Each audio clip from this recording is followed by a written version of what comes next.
दोस्तों, सैनिक समाचार में आपका हार्दिक स्वागत है। सबसे पहले बात करूंगा हेडलाइंस की। हाँ जी दोस्तों, बड़ी घोषणा, 45 दिन में वेतन आयोग होगा लागू और कर्मचारियों का डीए भी बढ़ेगा। ये घोषणा सुनिए, गृह मंत्री जी कह रहे हैं और कह रहे हैं प्रधानमंत्री जी। और आखिर इससे किसको होगा फायदा, कितना होगा फायदा।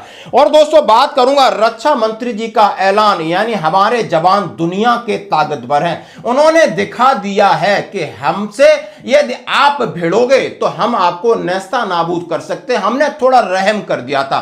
और मैं बात करूंगा पश्चिम बंगाल के चुनाव की। यहां पर सीएम अड़ गई हैं कि हम इस्तीफा नहीं देंगे और 2.5 लाख जवानों ने किया है बेड़ा पार। हाँ जी दोस्तों, इसके बारे में बात करूंगा। और पूर्व सैनिकों से मिले मेजर जनरल साहब, सारी समस्याओं का समाधान के लिए दिया आश्वासन। और मैं बात करूंगा अग्निपथ योजना हम बंद करा के, यानी सरकार की नाक में कर रखा है दम। हाँ जी दोस्तों, खबर करते विस्तार से। सबसे पहले मैं बात करूंगा, जैसे कि आप खबर देख सकते हो, 45 दिन में वेतन आयोग को लागू करेगी मोदी सरकार, इन कर्मचारियों को बड़ा तोहफा। हाँ जी दोस्तों, यानी यह मुद्दा है वेतन आयोग और महंगाई।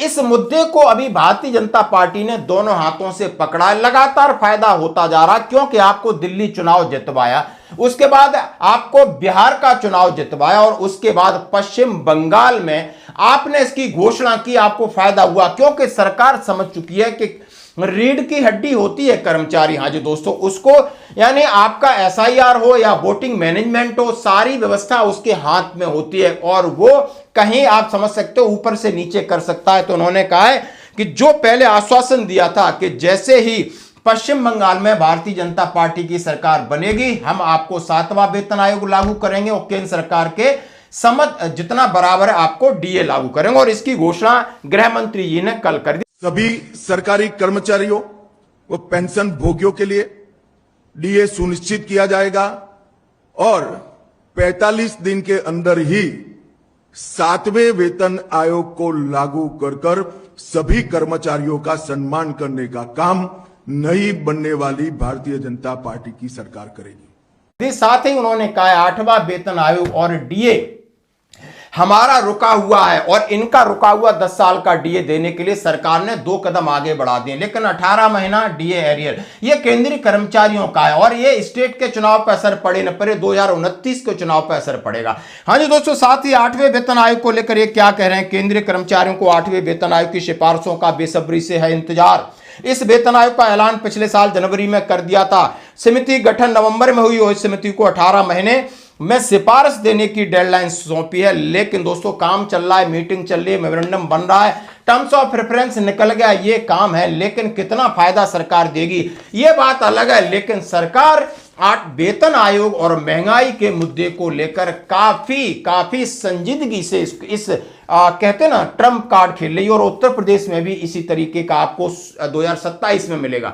और दोस्तों अब मैं बात कर रहे हैं क्या है मामला। जैसे आपने मामला पूरा सुन लिया कि भाजपा ने पहले ही घोषणा की थी कि हमारी सरकार आएगी, हम यहाँ के कर्मचारियों के लिए, हम यहाँ के पेंशनर्स के लिए पूरी सुविधा देंगे और आपका 6वां वेतन आयोग उसको 7वें वेतन आयोग में परिवर्तित करेंगे और केंद्र सरकार के बराबर आपको महंगाई भत्ता मिलेगा। रुका हुआ महंगाई भत्ता बढ़ा हुआ मुद्दा रहा है डीए, यानी जो आपका रुका हुआ महंगाई भत्ता है वो भी दिया जाएगा। हाँ जी दोस्तों, जैसा कि आप देख सकते हो बड़ा मुद्दा रहा डीए। बंगाल में बीजेपी सरकार 206 सीटें जीतकर 2/3 से अधिक बहुमत हासिल करने के बाद इतिहास तो रच दिया। लेकिन दोस्तों यानी उसके ऊपर ये जिम्मेदारी और उसने तुरंत उसकी घोषणा कर दी। तो यानी चुनाव हो, कुर्सी हो नेताओं के सामने, फिर आप उनसे कुछ भी करा सकते हो। तो दोस्तों अब हमें भी इंतजार है कि 8वें वेतन आयोग पे आखिर क्या फायदा होगा। अब मैं बात करूंगा अपने रक्षा मंत्री जी की। उन्होंने कहा ऑपरेशन सिंदूर टेक्नोलॉजिस्टिक वारफेयर का एक शानदार नमूना था। इसमें आकाश तीर, आकाश मिसाइल सिस्टम, ब्रह्मोस जैसे उन्नत मिसाइल प्रणालियों के साथ आधुनिक उपकरणों का उपयोग किया। इससे स्पष्ट हुआ कि हमारी सेनाएं बदलाव को भी समझ रही हैं और उनमें आत्मविश्वास आ रहा है। वर्तमान दौर में इंटेंसिव टेक्नोलॉजी रेवोल्यूशन का दौर है। इतिहास बताता है कि हर नई क्रांति अपने साथ कई बदलाव लाती है। हमारी सेनाओं और की परिस्थिति और उनका सटीक विश्लेषण और अपनी ट्रेनिंग यानी अपनी दक्षता को किस तरीके से उन्होंने बढ़ाना है। सीधा सीधा आप देख सकते हो शौर्य की बात की, देश के गौरव की बात की, उन्होंने धैर्य रखा कि आतंकवाद को उड़ाया, वो चाहते तो कुछ भी कर सकते। उन्होंने आकाश ब्रह्मोस का उपयोग की बात की, जैसा कि आप भाषण देख सकते। जब भी ऑपरेशन सिंदूर की बात आती है तो मुझे अपनी सेनाओं के शौर्य स्वाभाविक रूप से याद आता है। आतंकियों और उनके सरपरस्तों को जो मुंहतोड़ जवाब हमारे सैनिकों ने दिया, उससे पूरे देश का सिर गौरव के साथ ऊंचा हो गया। ये तो फिर भी अच्छा हुआ कि हमने धैर्य दिखाते हुए केवल आतंकवादियों का ही सफाया किया, नहीं तो हमारी सेनाएं क्या कुछ करने में सक्षम नहीं है, इसका अंदाजा तो पूरी दुनिया को अब हो चुका है। साथियों, ऑपरेशन सिंदूर अपने आप में टेक्नोलॉजिकल वारफेयर का मैं मानता हूं एक नमूना है, और इस ऑपरेशन में आकाश तीर, आकाश मिसाइल सिस्टम और ब्रह्मोस जैसी एडवांस मिसाइल सिस्टम के साथ साथ अनेक लेटेस्ट इक्विपमेंट का भी उपयोग किया गया है, और इसे साबित किया है कि हमारी सेनाएं बदलाव को समझ भी रही हैं और उसे आत्मविश्वास के साथ उसका उपयोग भी कर रही हैं। साथियों, मैंने हमेशा अपनी आर्म्ड फोर्सेज को डिफेंस और आर्म्ड फोर्सेज और डिफेंस स्पोर्ट्स दोनों को बराबर एक बात कही है, और आज फिर दोहराना चाहता हूं कि हमें सिर्फ एक्टिव ही नहीं रहना है, बल्कि प्रो एक्टिव भी रहने की आवश्यकता है। हर प्रकार की स्थिति के लिए हमें तैयार रहना ही रहना है, क्योंकि आज के समय में कब क्या हो जाए कुछ भी प्रेडिक्टेबल इस समय नहीं है। अन्य क्षेत्रों में, मान लीजिए शिक्षा या चिकित्सा में, अगर कोई नई टेक्नोलॉजी आती है तो हम उसे 1-2 साल के भीतर अपना सकते हैं, चीजें स्वाभाविक रूप से समझ जाती हैं।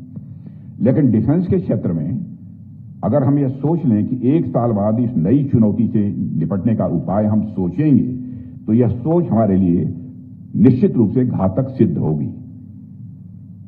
1 साल की देरी का मतलब हो सकता है कि तब तक दुश्मन हम पर हावी हो चुका हो। इसलिए मैंने कहा कि हमारा रवैया रिएक्टिव नहीं बल्कि प्रोएक्टिव होना चाहिए, और हमें उन चीजों के बारे में सोचना है जो अभी एग्जिस्टेंस में भी नहीं है। और साथियों, और जब मैं प्रोएक्टिव तैयारी की बात कर रहा हूं तो उसका एक और इंपॉर्टेंट पहलू भी है, वह है सरप्राइज एलिमेंट। हमें ऐसी क्षमताएं भी विकसित करनी है कि हम जरूरत पड़ने पर स्वयं भी एक ऐसा प्रहार कर सकें जिसके बारे में सामने वाले ने कभी सोचा भी न हो, और वह सरप्राइज रह जाए। इतिहास गवाह है कि युद्ध में डिसाइसिव एज हमेशा उसी के पास रही है जिसके पास सरप्राइज एलिमेंट रहता है, और मुझे पता है कि हमारी आर्म्ड फोर्सेज इस दिशा में काम कर रही हैं, लेकिन हमें और प्रोएक्टिव होकर इस दिशा में काम करते रहना है। तो अब मैं बात करूंगा पश्चिम बंगाल के चुनाव को। यहां पर सीएम यानी दीदी कौन, ममता, कह रही हैं कि हम चुनाव हारे नहीं हैं, हमें 2.5 लाख फोर्स लगा करके हरवाया गया है, हमें कर्मचारियों को खरीद करके लगवाया गया, हमें एसआईआर डाल के लगवाया गया है। धांधली का आरोप लगा रही और कुर्सी पे चिपक के बैठ गई। अब सरकार असमंजस में क्या करे, अब इसके आगे क्या होता है, राज्यपाल के पास मामला जाएगा, सीएम को बर्खास्तगी करनी पड़ेगी, और वहां पर आप देख सकते हो कि सरकार ने अपना सिक्का कैसे जमाया है। हजम नहीं हो रही हार ममता दीदी को, क्योंकि कर्मचारी छिटक गए और पूरा फोर्स लगा दिया था। 2,40,000 पैरामिलिट्री फोर्सेस वहां पर डिप्लॉय थी, चप्पे चप्पे पर डिप्लॉय थी, भय मुक्त भरोसा। और सरकार को पता था कि एक बार वोटिंग में पूरी तरीके से करा दूं, सरकार हमारी बनेगी, क्योंकि वहां डर है, बहुत ज्यादा डर है, और इस डर के आगे जीत, यानी इस तरह जीत हुई। अब मैं बात करूंगा सबसे बड़ी खबर की। हाँ जी दोस्तों, आप देख सकते हो जीओसी पश्चिम भारत सवेरिया कमांडर ने पॉली क्लिनिक भिंड का विजिट किया, और ये कल की खबर है। वहां पर हमारे जनरल साहब विकास लाल जी, जीओसी पश्चिम मध्य भारत सवेरिया कमांडर, भोपाल से अपने पदाधिकारियों के साथ पॉली क्लिनिक का मुआयना किया, और वहां पर सैनिकों से मिले, पूर्व सैनिकों को उन्हें आश्वासन दिलाया। वहां पर अध्यक्ष सूबेदार मेजर कुशवाहा और उनकी टीम ने उनका स्वागत किया, और वहां पर director colonel Rishi Dubey, colonel Sumit, group captain AK Upadhyay, सैनिक कल्याण अधिकारी भिंड, कर्नल सुनील ग्वालियर, IIC जयसपालिया साथ रहे।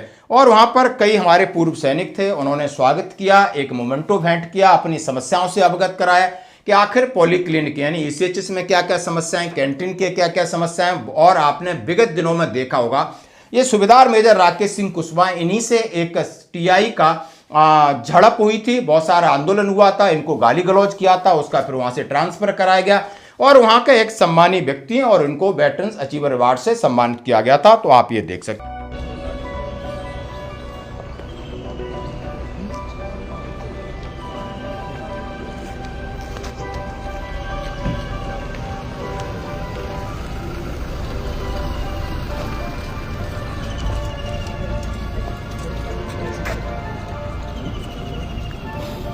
जैन सर, सूबेदार मेजर रिटायर्ड राकेश सिंह कुशवाहा, जिला अध्यक्ष पूर्व सैनिक संघ।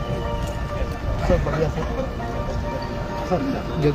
कुशवाहा साहब फाइटर जो मतलब यहाँ पे ना सर मैं बता रहा था भूम वालों का जो he is the leader of the fighter यहाँ में डॉक्टर के घर के टाइम में he was the one leader mention with that.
तो अब मैं बात करूंगा अग्निवीरों को लेकर।